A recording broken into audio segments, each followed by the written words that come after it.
Magpainit muna ako ng mantika at iprito ko na yung tokwa.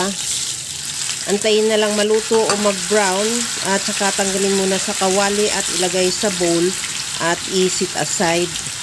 Habang ginagawa ko yan mga kalasa, kung bago ka pa lang sa aking channel, welcome. At huwag kalimutan mag-subscribe at i-click ang bell button para sa mga notification. At kung dati ka pa, welcome back at i-follow mo na rin ako sa aking Facebook page Lasang Pilipina.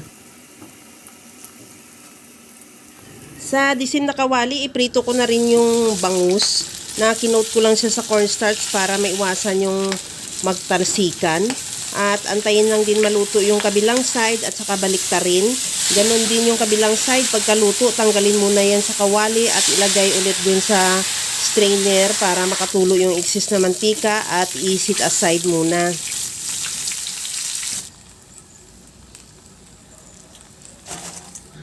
Nagpainit muna ako ulit ng mantika sa kawali at igisa ko na yung bawang. Ihalo lang hanggang sa maglabas lang ng aroma. Ilagay ko na rin yung sibuyas. The same process, ihalo lang hanggang sa maluto. At maglagay na rin ako ng kamatis. Ihalo lang din hanggang sa maluto talaga yung kamatis, yung talagang lutong-luto siya o naglabas talaga siya ng kulay. Okay na tong ating kamatis. Maglagay na ako ng bagoong. Depende sa iyo kung gusto mo ng maraming bagoong, pwede mo ilagyan ng mas marami. Sa akin, isang tablespoon lang.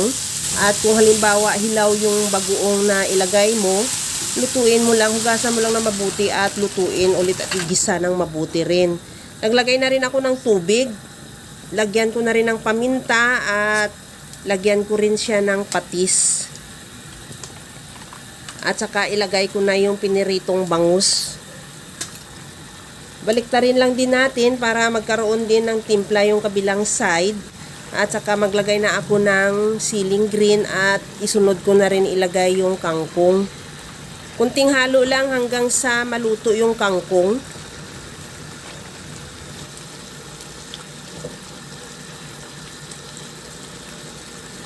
Okay na yung kangkong natin, ilagay ko na rin yung pinirito nating tokwa. Kunting halo lang yan at ready to serve na yan yung ating napakasarap na binagoong bangus with tokwa at kangkong. Kaya mga kalasa, kung nagustuhan mo yung ating video, please like na lang at pakishare na rin sa inyong mga friends. At kung bago ka pa lang sa aking channel, subscribe na at i-click mo na rin ang bell button para sa mga notification. Kaya mga kalasa, alam ko kayang-kaya mo tong gawin dahil sa sobrang simple at napakadali niya lang lutuin. Kagaya lang lagi sa sinasabi ko na wala namang hindi marunong magluto basta sa simpleng paraan lang. Okay na tong ating napakasarap na binagoong bangus with tokwa at kangkong. Hanguin na lang natin yan at ready to serve na. Hanggang sa muli mga kalasa. Thank you for watching. Bye-bye!